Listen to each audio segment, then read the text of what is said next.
To the May 21st, 2024 meeting of the Parks Advisory Commission. This meeting will be broadcast live on CTN, cable channel 16, and online at a2gov.org/watchctn. To speak at public comment, call 877-853-5247 or any of the other numbers published in the agenda and enter meeting ID 960-2086-1136. So with that, we're called to order, and I guess Adam, can you please call the roll? I will do. Commissioner Bush. She's here. Commissioner Cavateo. Present, Ann Arbor. Commissioner Kraut. Commissioner London. Present in Ypsilanti today. Commissioner Marzan.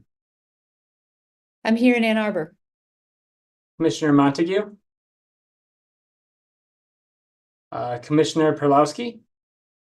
Here in Ann Arbor. Commissioner Skylas. Here in Ann Arbor. Commissioner Smith. They will be absent. Councilmember Redina. Here in Ann Arbor.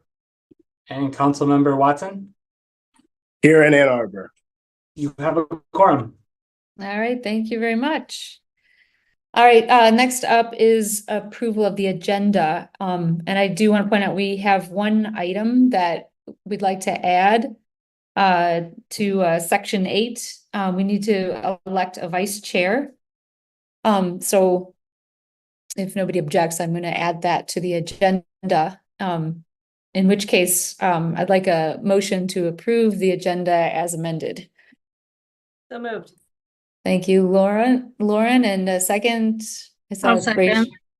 Okay, Ruth has seconded it. All in favor of the agenda as amended, please say aye or raise your hand. All those opposed? All right, so the motion carries. And now I have to remember to do item 8D. All right, so next is public commentary. All right, so if you'd like to speak at public comment, please follow the instructions in the agenda to raise your hand and indicate that you would like to speak. We allow 3 minutes per speaker. Do we have any callers? We do not. All right. Then next up is approval of the minutes from the last meeting. Do we have any discussion about those or a motion to approve the minutes? Therese? Motion to approve. Yeah. Thank you. Do you have a second? Vince, thank you. All in favor of the meeting minutes from last meeting, please say aye. Raise your hand. Aye. Any opposed? Any abstentions? Looks like the motion carries. Thank you. All right. So next up, presentations, section 6, presentations. And first we have an update on West Park, and that's going to be provided by Adam. And yeah, thanks. We are here today. We're gonna do kind of a overview of what's been going on with the West Park bandshell. I have with us, we have Brandon Woodall and Cheryl Zulig from Smith Group. They're a consultant on the project, where we're going to kind of talk about what's been done so far and what we heard through the first round of engagement. So with that, I will pass it off to Brandon or Cheryl if one of you wants to share your screen. Thank you, Adam. Brandon is sharing. Thanks, all. Hopefully that comes through for you. Yep, looks good. Yep. All right, great. So we'll be providing an update on West Park today. So we'll start out with an introduction. We'll talk about a summary of the engagement we've done to date, and then open it up for discussion. So right now, we are on step 2 of the process. It's a 4-step process. And so that means we have finished step 1, which is the first round of community engagement. I'll get into what that community engagement was, the kind of different efforts that we went through, and a summary of it on the next slides. Just so you know, in terms of where we're going and kind of the main next steps on this project. For step 2, we are working on a benchmarking exercise, and this is something to kind of look at what other communities have done recently in terms of projects for new performance venues and band shells in their kind of parks and other kind of public open spaces, in order to kind of compare the options for the future of the band shell to kind of what other people and communities are doing. We'll also be developing alternative concept plans that look at, different options for the future of the band shell at West Park. We'll be developing a set of criteria for evaluating those options based on all of the feedback from the engagement in that first round. And then we'll be back here presenting the options and the evaluation criteria and the benchmarking to you all at a meeting before proceeding into our second round of engagement to get feedback on all of those materials. From there, we'll distill all that feedback into kind of the findings from the engagement, and in order to kind of proceed with the kind of preferred direction and complete the project for this engagement effort. The team on this project, a lot of familiar faces, I'm sure, to people here. There's the city staff that are involved, Josh and Adam and Michelle. We have a steering committee with broader representation as well, of people kind of providing guidance to this process. Cheryl and I were already introduced as the consultants on this project, and we also have a couple consultants on our team from Hubble, Roth, and Clark. They did the initial structural assessment of the band shell that found that it was structurally unsound, and that are providing kind of further consulting services for kind of the structural considerations for the band shell, as well as cost estimating for options.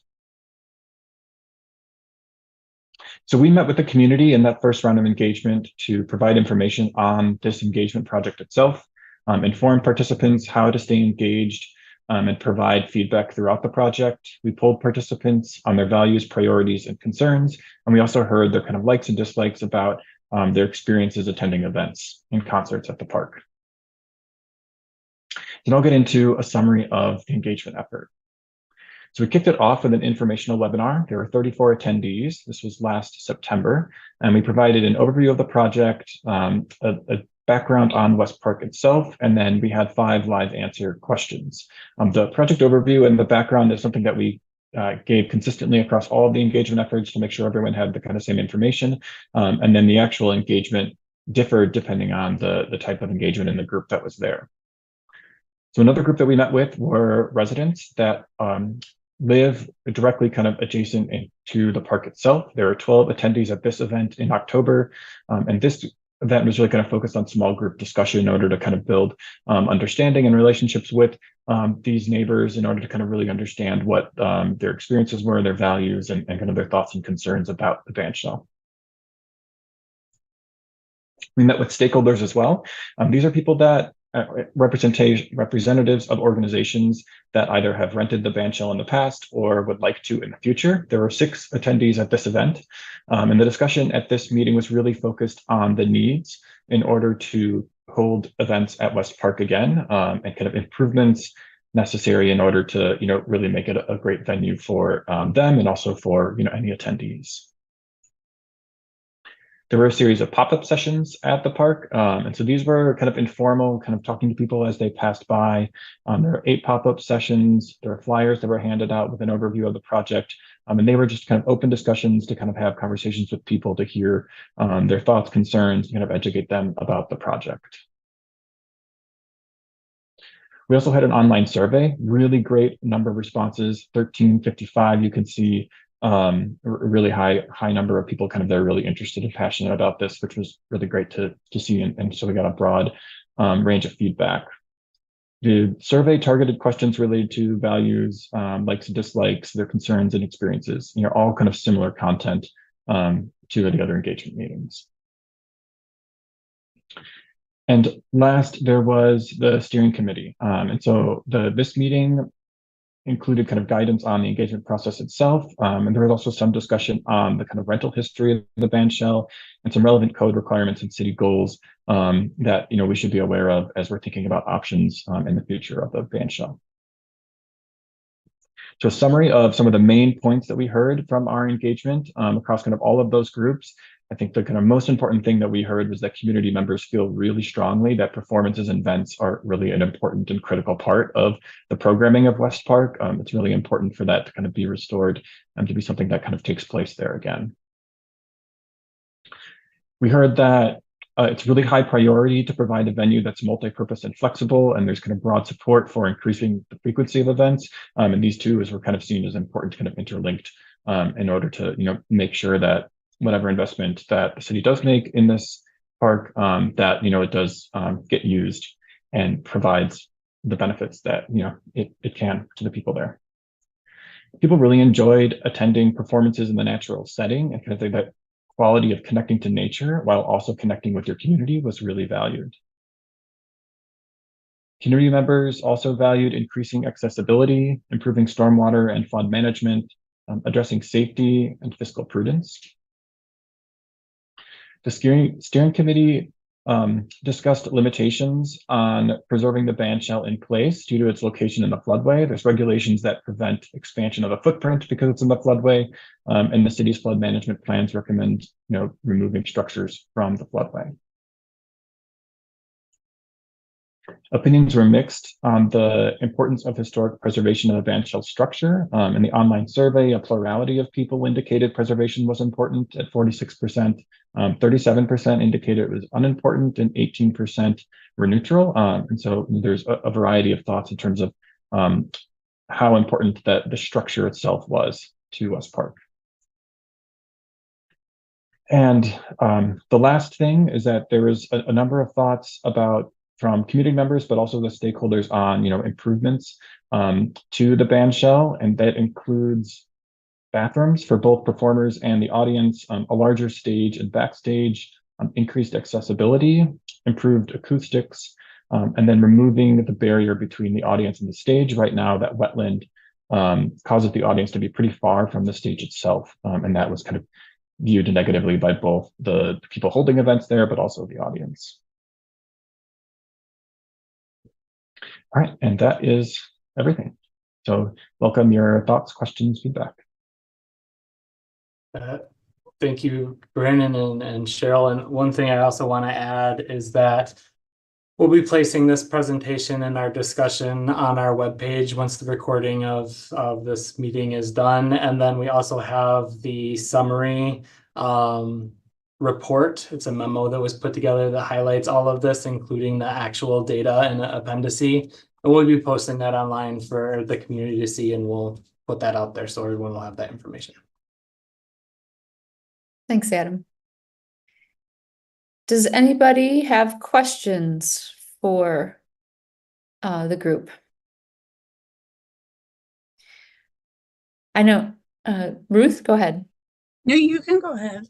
Oh, I was gonna say, yeah, my question was primarily, it sounds like the focus of the current effort is specifically on the band shell and not some of the other aspects of the park that we've talked about in the past. And is that correct? Or did you also look into things like lighting and safety in the park and those kinds of issues? I can take that one. I think so the whole purpose of this study itself was focused specifically on the band shell, which is a big element of the park.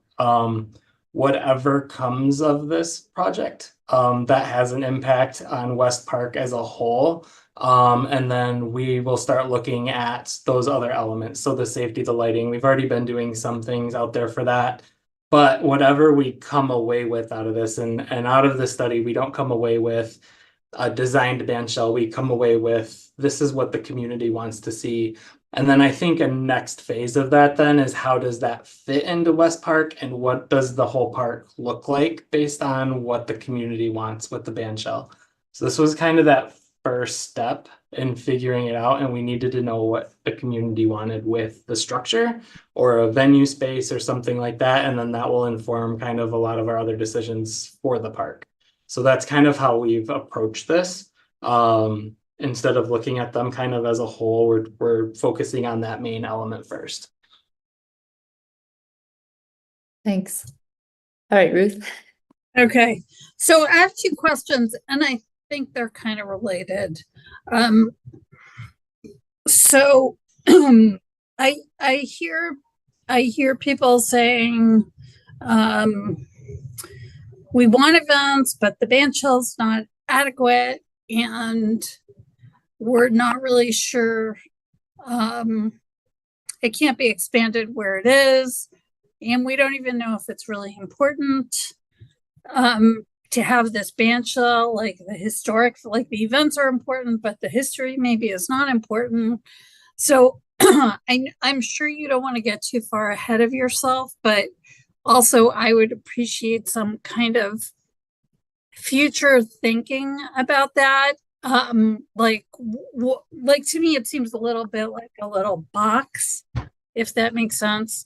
And then related, like if events are important, but maybe this is not the right space, but there's another downtown space. Like, I don't know if that's been discussed, but so that's kind of a rambling, open-ended question, but bear with it. Adam, I'll go ahead and jump in on that one since visioning is my kind of responsibility. Yes, I think that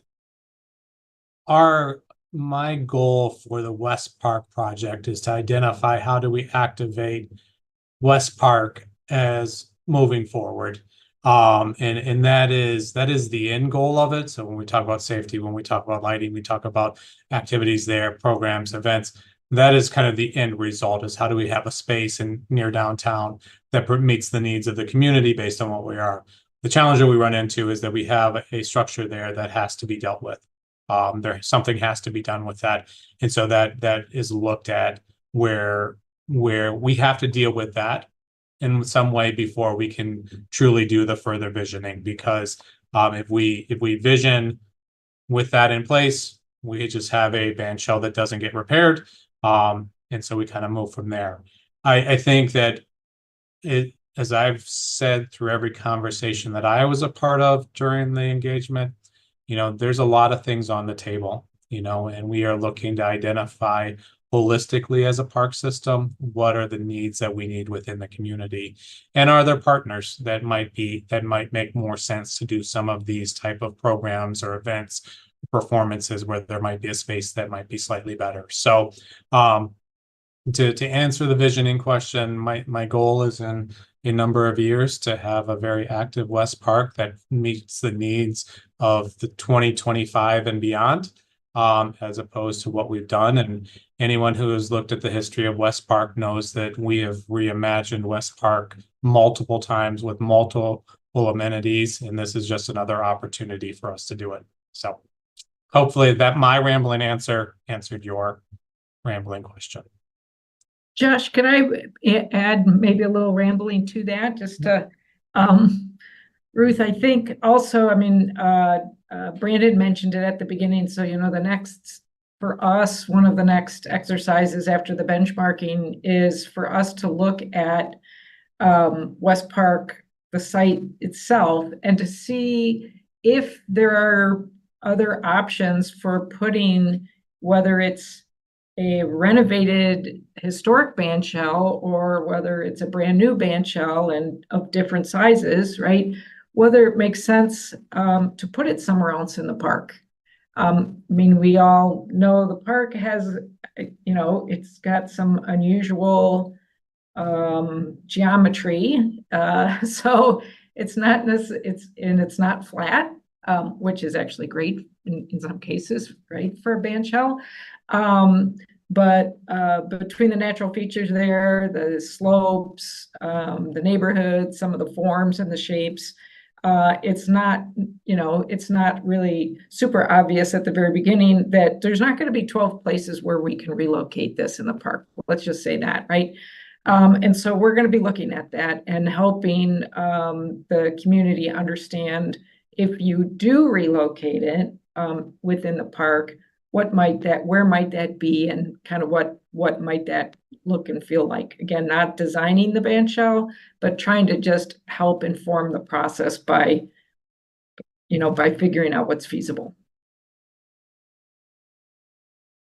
And along with that, I think too, so the benchmarking piece that Cheryl mentioned and Brandon had in there, that's kind of came out of our first round of engagement as well, seeing the diverse opinions.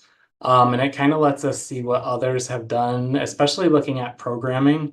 That's a big component that we weren't actively programming the space. And I think you see through a lot of these other studies of these other places that that's a major factor in kind of the success. So that's kind of what we're looking at as well. And that kind of came out of this first round of what we just heard so many different opinions and wants. And so what are others doing? I think that's going to help tell a good story as well.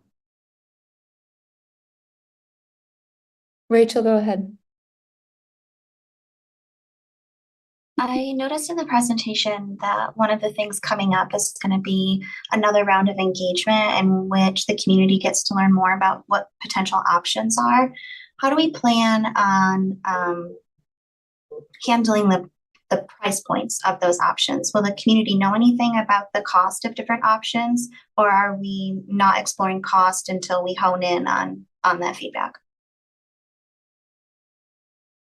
We're actually, so the benchmarking is actually includes some high level cost information, right? So folks can get an understanding if you're providing kind of this kind of venue, the dollar figure is generally in this range. So that's one thing. So that will help inform us and the process. And then yes, we are one of the things that our Hubbell Roth and Clark folks will be doing. They put together some of the original estimates when they were doing their structural assessment. And so they are on the team to help us develop updated ones for these options. Thank you. And part of the role of the steering committee is also to support Cheryl and Brandon with some guardrails in that as well. So we have an understanding of price points that are realistic in Parks minds as well as PAC's minds and the city's mind as we go through some of this. So it's going to be a few steps before we're not going to be open-ended out to the public.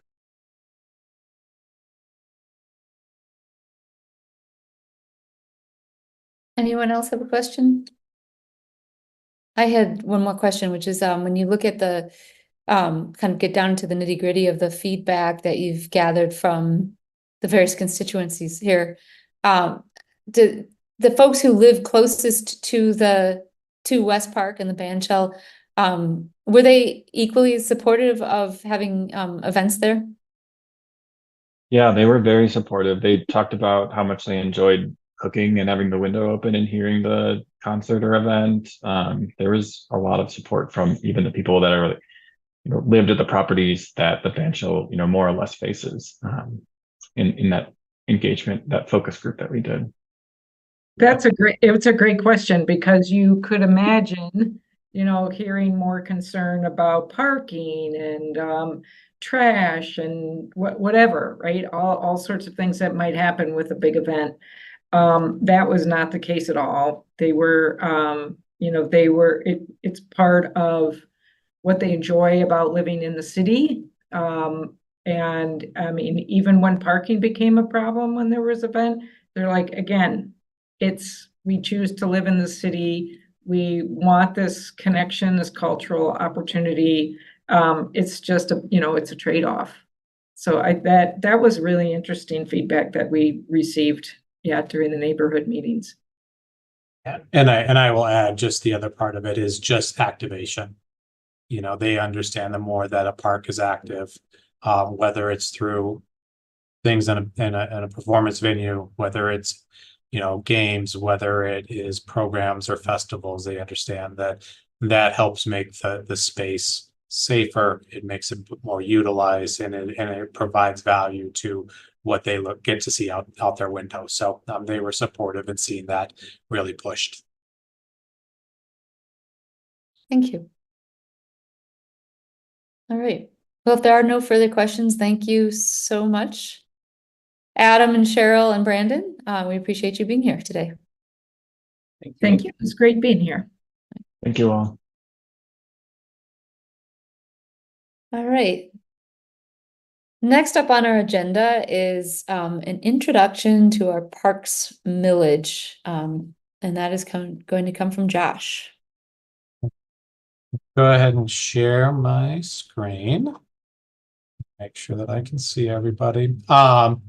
So as I've mentioned multiple times over the past number of months, our Parks millage is coming up for renewal in November. It ends this year. I have been spending the last 6 months working on a timeline that was off by about a month or two in regards to when I needed to get to council. So this was going to be a millage intro meeting. It is combining a millage intro with the desire for a recommendation on the ballot language, which we'll speak about a little bit later. So this presentation kind of touches on both sides of that side. So, just a little history of the millage. The city has supported a parks millage since 1983.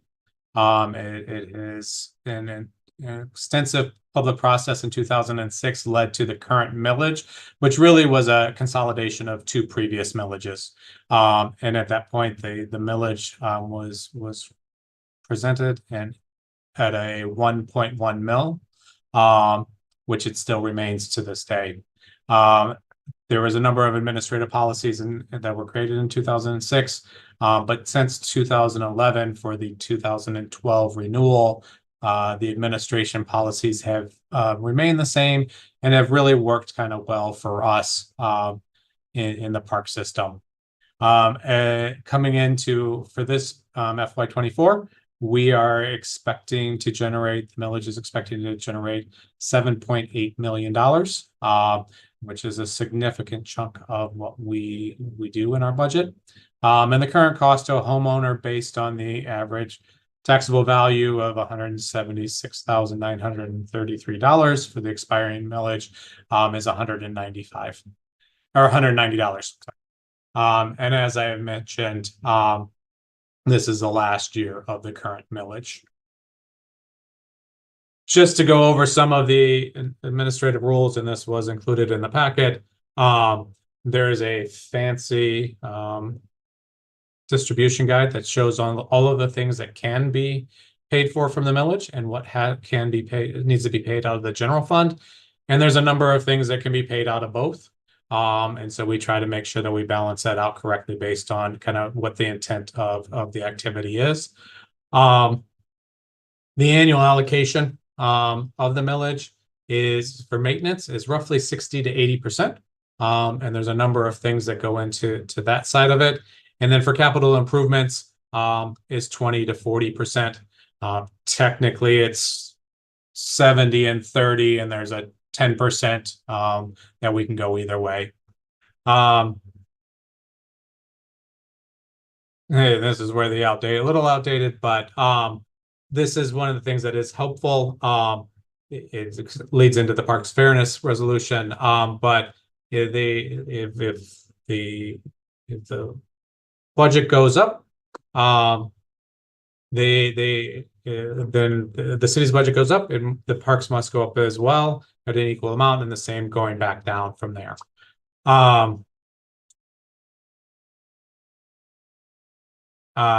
Natural area preservation, again, this started and came over into parks.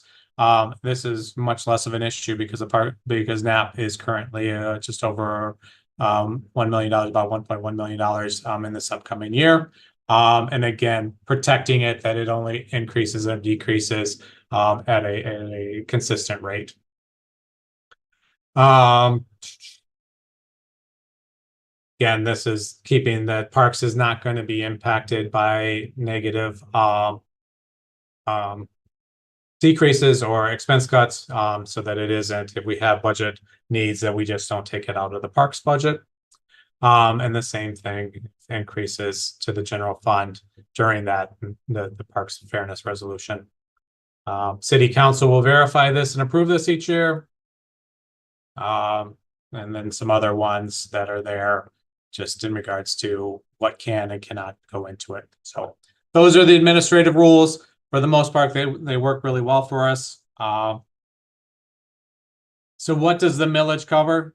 There's really 6 areas that it covers. A large percentage of it is the park maintenance, what we do regularly within our park system, as well as the facility maintenance. So these are needed repairs and improvements to maintain our operations. The natural area preservation program is funded completely out of the millage.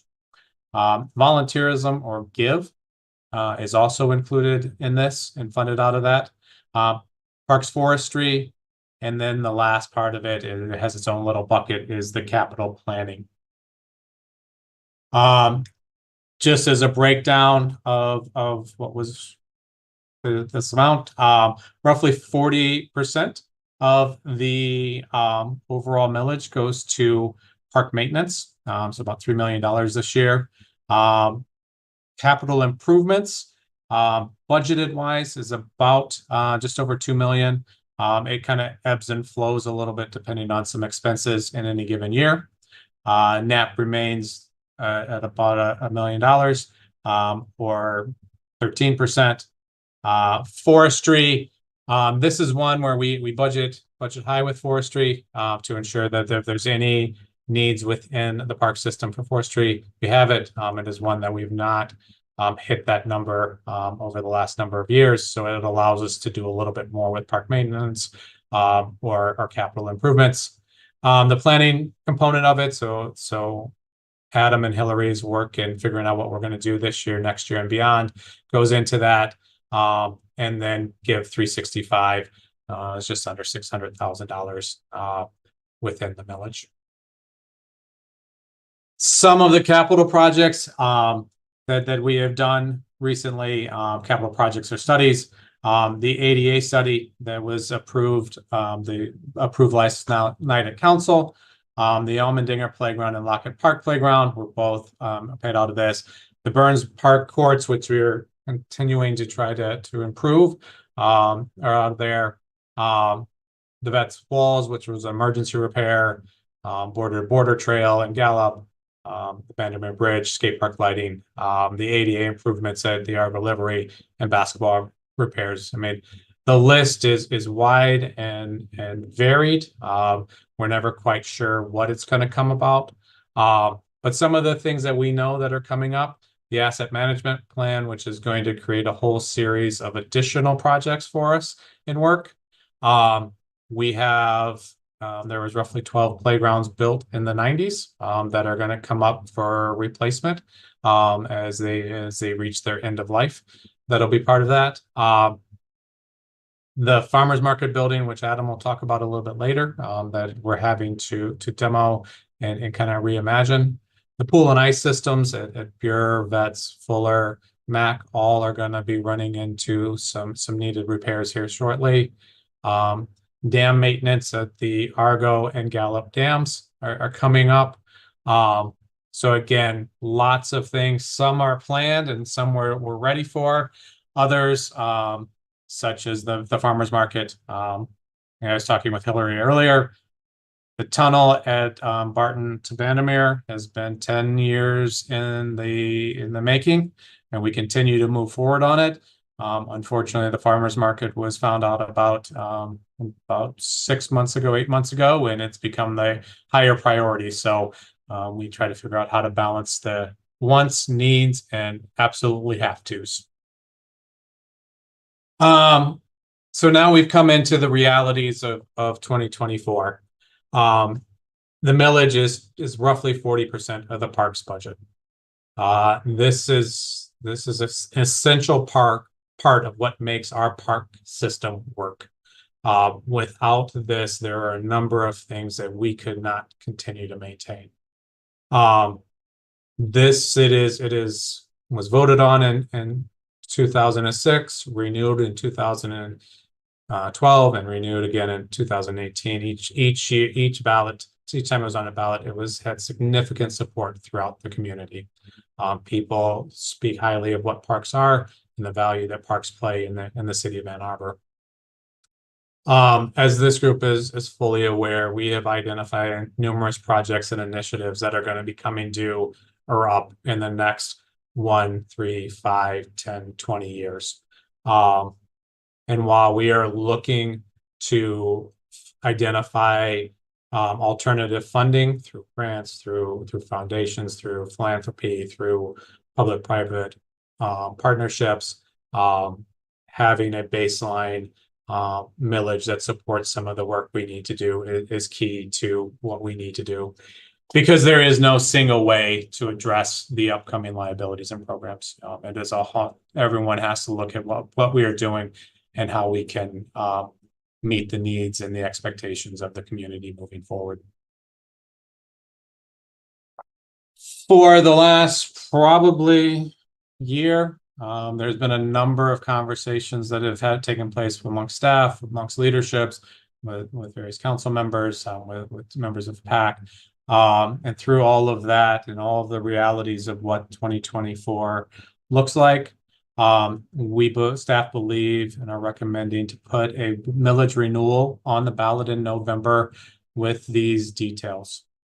First, to keep the rate at 1.1 mil, to keep the administrative rules the same, and probably the biggest change is to lengthen the renewal to 20 years instead of another 6 years.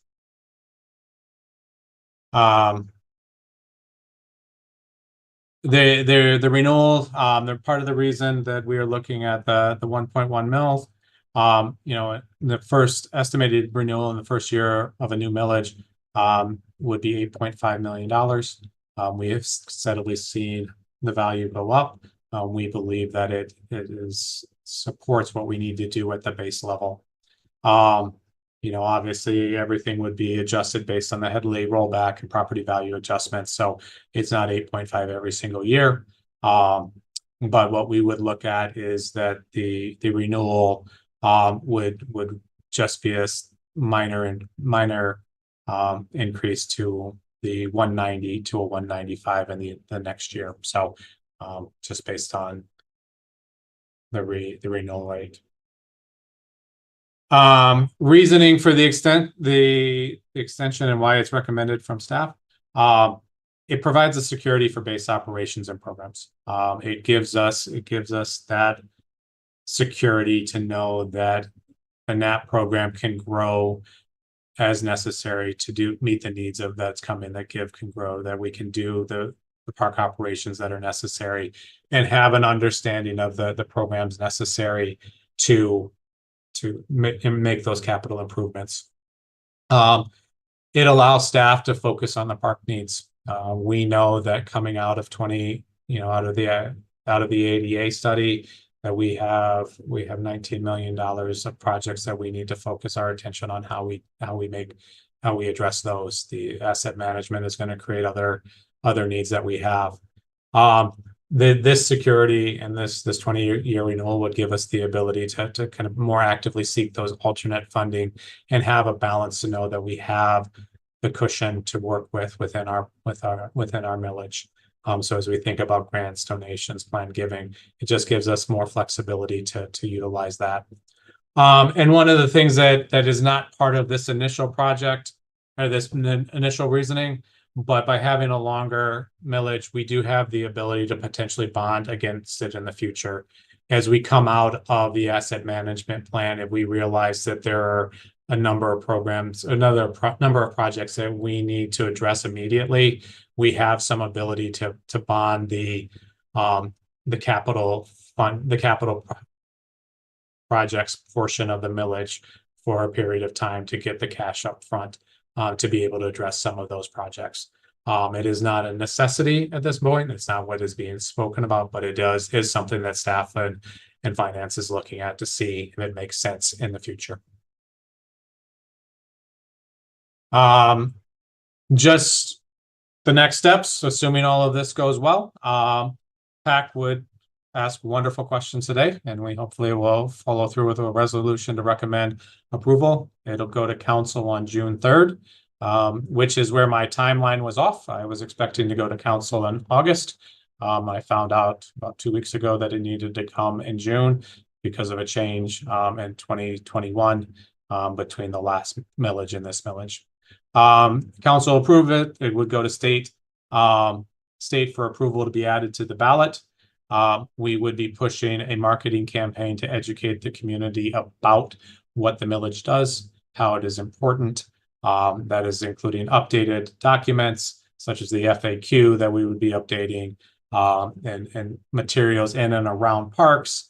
We would be putting presentations to key groups in the community, social media pushes, and all of that would lead up to the election on November 5th. So, oops. So that's it. That is my introduction. There's a lot of information. Happy to take questions at this moment, and we can discuss it now, as the resolution, the resolution is later in the agenda as well. So. Thank you, Josh. All right, I see a couple of questions. So Lauren, go Yeah, ahead. just a quick one. Josh, thank you for the presentation. That was great and very helpful to kind of put everything in perspective. The amount that we're going up in the millage, we're keeping it at 1.1, as I heard that. Yep. And then the value in it was to have been, it used to be $190 per $176,000 home. Now it's a slight increase to about $195. Do you know that in percentages and how that jives with keeping the mill rate the same? Just for the uninitiated here. Yeah, so part of the Headley rollback is that each year it kind of goes down a little bit. Renewal brings it a little bit into play, and so that's where that increase comes to. I think anytime you have a millage renewal, it's not a major increase. It's not a real increase to the tax. It's just catching up a little bit. So I can get a little bit more information on that. Like I said, my goal is one of the presentations in the summer will be back to PAC to talk about some of those type of things. But I think that's a consistent increase, consistent with any renewal that comes across for a millage. Thank you. All right, Ruth, go ahead. Okay, so well, one question and one comment. The question is, I think also, like I have seen, well, since I've been on PAC, that we've often gotten grants where we provided where it was like able to match us, and I'm guessing it's not in the presentation, so just want to confirm that we would be able to use this money for matches if that's the. Yes. So that's part of that, the 2 million. I mean, the work that Adam does, the work that Hillary does when we go to a project, there's a combination of the money that we utilize from our budget, as well as if we have other partners or other ways to utilize it. But yes, that is all Adam and Hillary doing on big projects, do everything that they can to find all the various funding sources, knowing that we at times have to put money into it as well. Okay, so I think it would be good to use, once you get to the point of promoting it, to use the term that it can be used as match. Okay. Because the way I think about it, that really extends our dollars. And it also, for some of these capital intensive projects, makes it more attractive. So that's one thing. And then I'm all for this. I will admit to a little bit of concern because I have heard that the county's putting several millages on the ballot.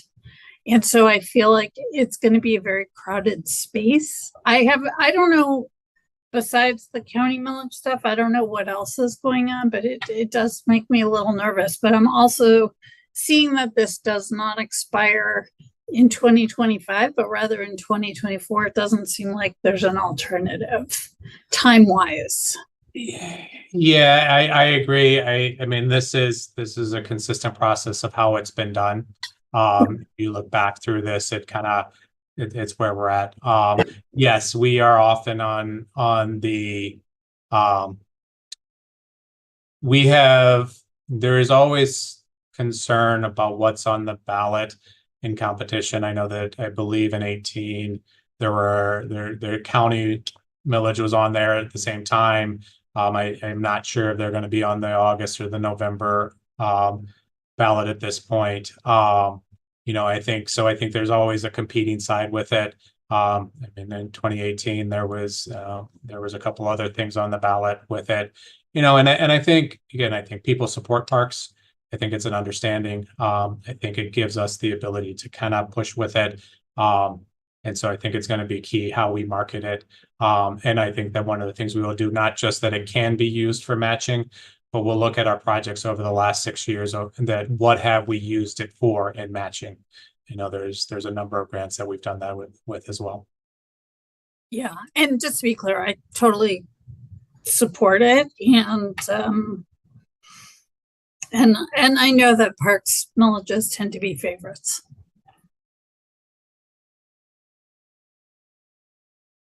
All right, Rachel, please go ahead. I had to step out for a minute, so I apologize if the questions I'm about to ask are repetitive. But my first question is the communications and marketing for this planned to be in-house? Yes. Yeah, I mean, it's some of it is consistent with what we have done in the past. We've been working on getting that together through our communications department, with a plan of how we do that moving forward. Because again, the focus of this is on the education of what the millage is. And that's it. Okay, so is there room to consider a contractor on that? Or is it important that it stays in-house? We can have that conversation. I think it's looking to see what options we have for that and what is the value of taking outside of the city. So. Okay, and then the last thing is a comment, which is that if anyone is following the Parks and Recreation social accounts for the city of Grand Rapids, they've passed a number of millages over the years and have had to do a heavy lift in the past 10 or 15 years to educate their community on millages, and their content has been pretty engaging. They've done a good job of really showing you the value of your dollar. So that might be something to look at. They have pretty good engagement on their posts. Okay. Yeah, I think that I appreciate that. I mean, we're looking at a variety of different ways. We're looking not just the dollar amount, we're looking at the stories that it's not just, a mechanical system isn't very exciting to most people, but a pool filtration system allows this many kids to swim and or learn how to swim at Veterans Memorial. So we're talking about a variety of different ways to talk about it. Talk about the millage, the impact of it, not just what have we improved, but what do the improvements mean to our community, to people's daily lives. And so I think that is a part of it. So Grand Rapids, that's a great communication. We'll kind of take a look at that to see what we can do.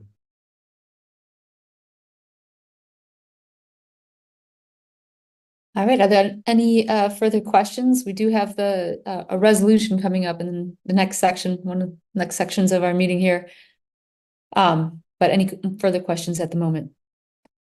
I just had a question about, this is my first time around with the millage. So just what kind of community engagement is planned around sharing some of the marketing materials you were discussing? So, well, Trace, I'll be honest, this is the first time I've run a millage campaign because, it was years ago and I wasn't in this position. But I think there's going to be a lot of the stuff that we do in our facilities and the people that are there regularly. I am going to do everything that I can to go on a millage tour of any groups that are willing to listen to me speak and ramble for a little bit. I think that we will be putting out, I do believe that social media, when we think about not just Facebook, not just Twitter, but as we think about TikTok, we are working on a I love A2 Parks type of campaign that will be pushed out in conjunction with the educational components. So if anyone on this call has opportunities to, or groups that might be willing to have us come listen, whether it's a homeowners association, whether it's a service club, you know, we're willing to kind of put ourselves out there to whoever might be willing to listen to it, because my job regardless is to educate people on what we do in the park system. This just talks about the millage component of it. So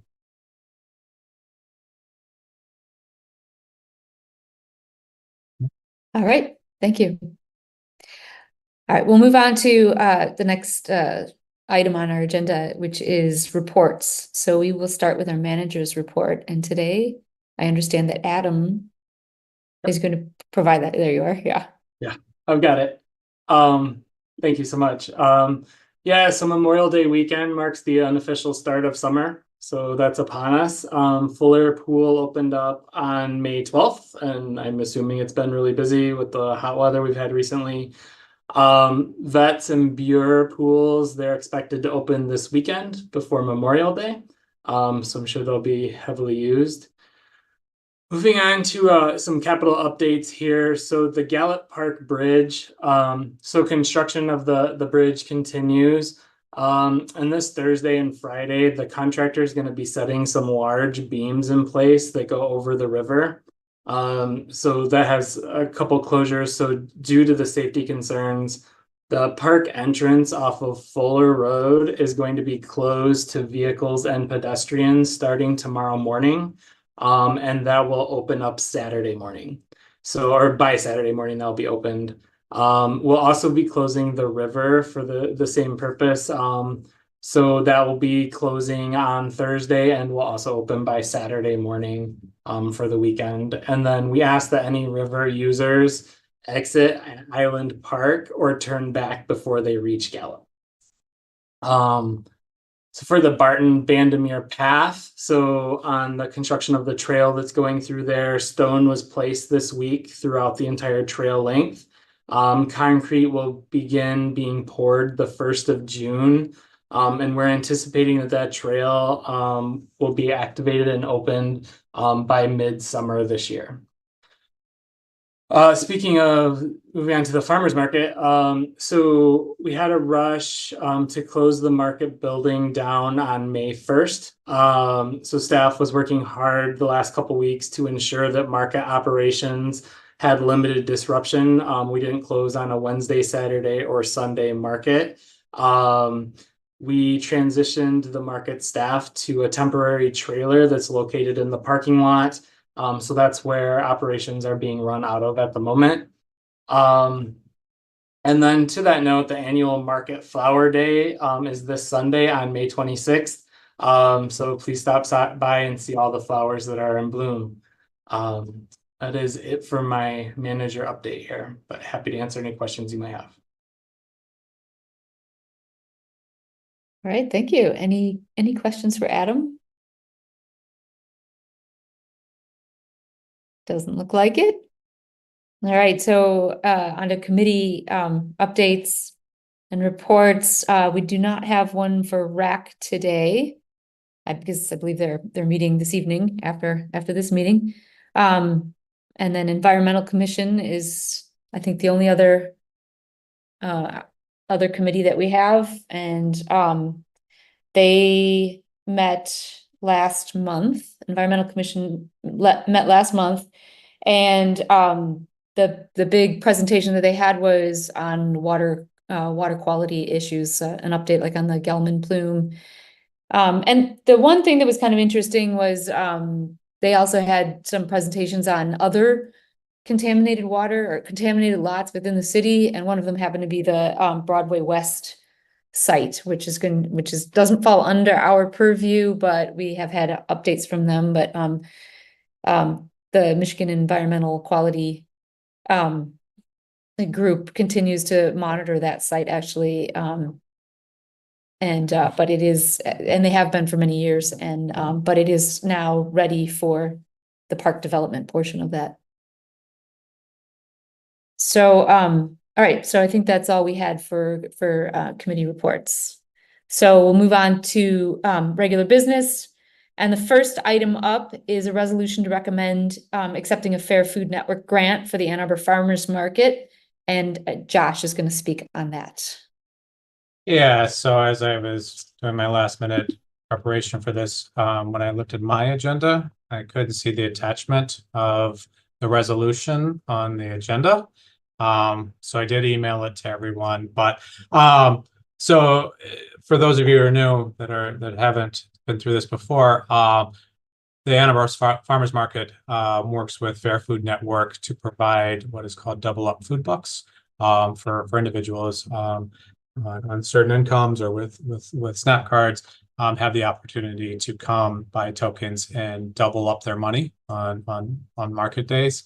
The Ann Arbor Farmers Market is the largest participant in the Washtenaw County in this program, and it is highly successful and impactful for community members to get good food or get healthy food at the market and come down to there. So this is an annual grant every year. The amount varies time to time based on how much we use and how much available is available from Fair Food Network, but it is one of the really neat things that we do to ensure equity and provide inclusion to the market to ensure that everyone can get good, healthy food from our market. So, Remy, did I miss anything? I think that's great. Yeah. All right. So we all have in our packets the language of the resolution, which is to accept this grant. Do I have a motion? Do we have any further discussion, or could I have a motion to accept the resolution as written? I'd move to Lauren, accept. thank you. Accept it. Thank you. Do we have a second? Vince, I saw you first. Thank you. Any further discussion on the motion? Seeing none, hearing none, all in favor of accepting the grant from Fair Food Network, please raise your hand or say aye. Any opposed? All right, motion carries. Thank you very much. All right, next up, we have a resolution to recommend approving a grant of easement to DTE Energy, and Remy is here to speak on that. Hey, everybody. I'll keep this pretty short and sweet because it's not that complicated, thankfully. In April of last year, DTE, or actually the contractor of DTE, reached out to the city asking for support in negotiating and developing a easement for utilities to run to the edge of I-94 for larger, I gather, security system project that they have. In our due diligence, looking into how we might grant this easement, it was identified that there was existing DTE structure within Mary Beth Doyle Park. I realized now that I actually haven't clicked share my screen, and so here we go. Here we are at the southern end of Mary Beth Doyle Park. I hope you all can see this. And we discovered that there were, in yellow here, existing DTE utility lines that had no easement for them granted by the city. And then we were seeing that DTE was requesting a new easement, or what they believe to be a new easement here in red, to extend to I-94. And so this thankfully brings forth, now top of the list, the priority to establish both a easement for the existing and the newly proposed utility infrastructure to grant to DTE. So that is what we would be working on, is a single easement, not two, to make sure that we cover existing and new utilities. And in terms of the natural area preservation perspective, just know that this part of Mary Beth Doyle is not our highest quality part of the park by any means, so we're not particularly concerned with any disturbance related to installing the new utility here. And I would imagine that they would use their existing mode paths and access the areas through the existing utilities to access the new proposed areas. So overall, no concerns. It does not intersect with any of the vernal pools or especially sensitive features that we have in the park. Any questions?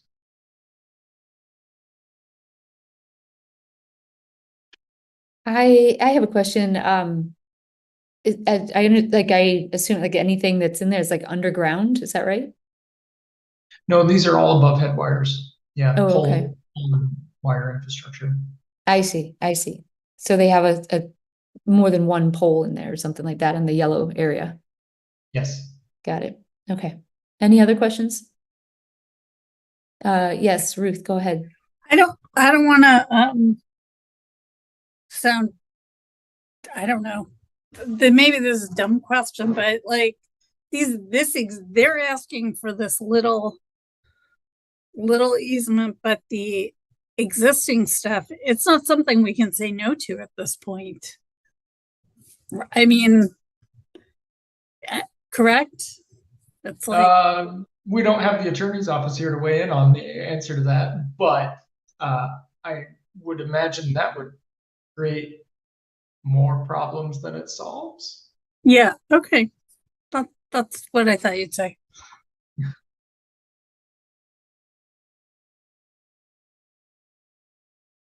And I believe, I'm fairly certain of this, that the easement we're entertaining, just so you know, is for electrical infrastructure, utility infrastructure only.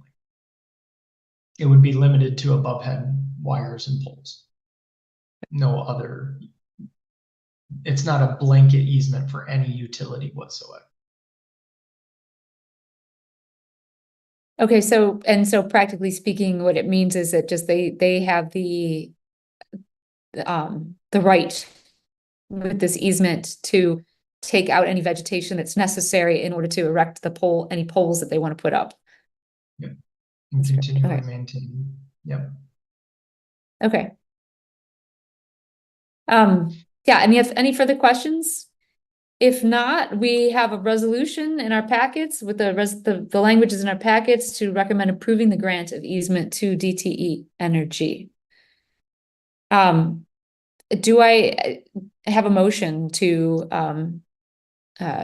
approve the resolution?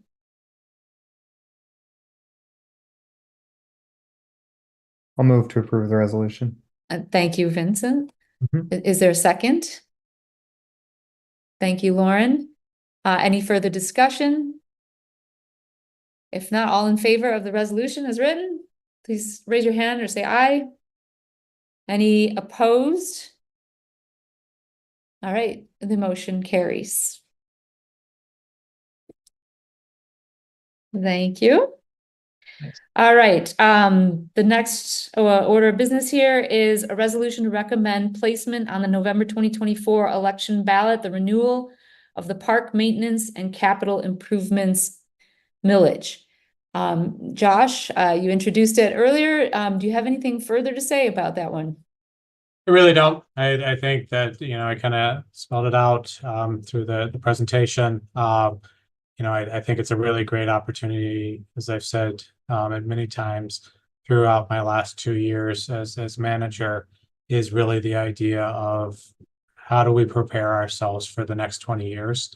And I really believe that putting this millage together gives us an opportunity to take a step towards doing that, so that we can have the baseline of what we need to do during that time. So I've gone back and forth, with a lot of different conversations, and I really think that's a great opportunity for the park system and for the city of Ann Arbor to maintain a park system as we're expecting it to be. I'm happy to answer any other questions.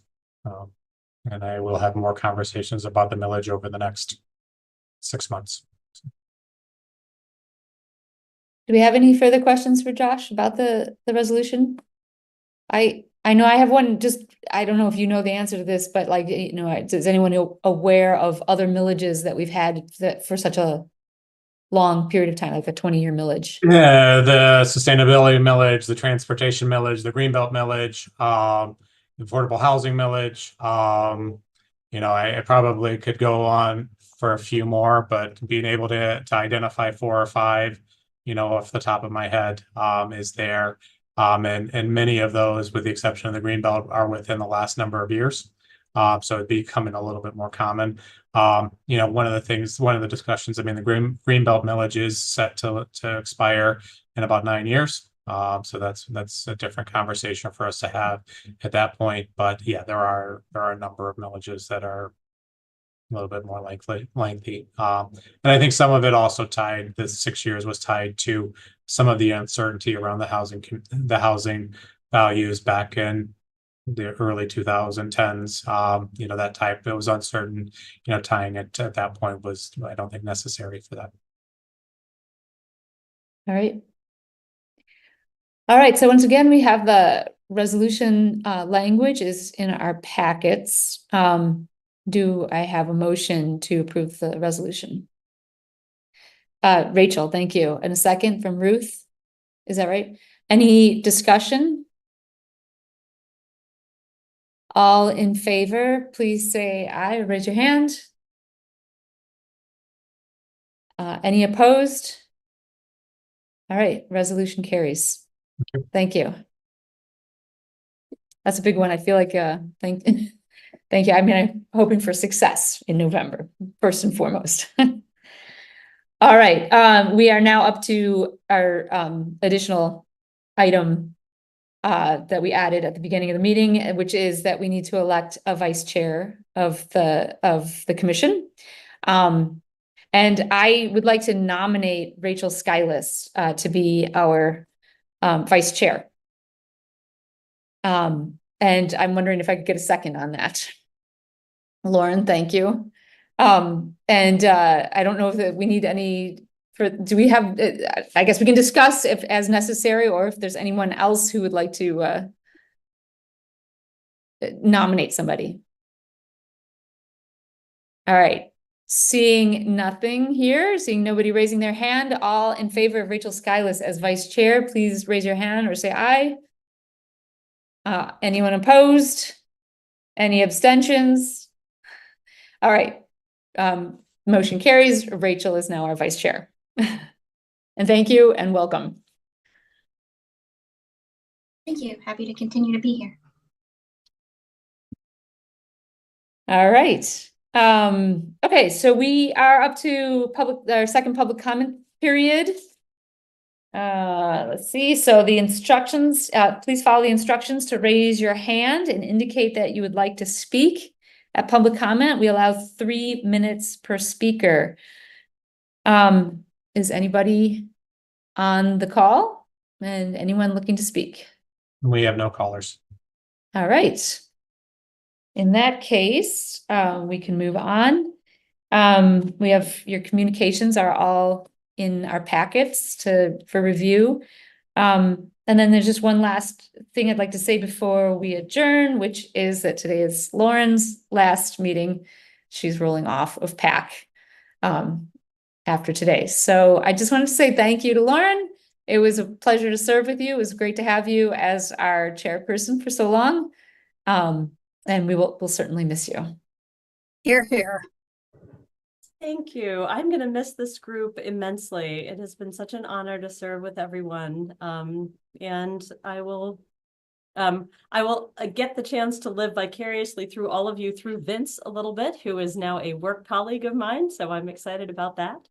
But I will miss all of you. So please do keep in touch. And I look forward to seeing you not on Zoom in life shortly. But Yeah. Thank you so much for the opportunity to serve with you. Thank you. Hopefully we'll get to see you out and about in town and all of our parks going forward. So thank you. All right. With that, there's no further items on our agenda, so we are adjourned. Thank you, everybody. Thank you all. See you all next month.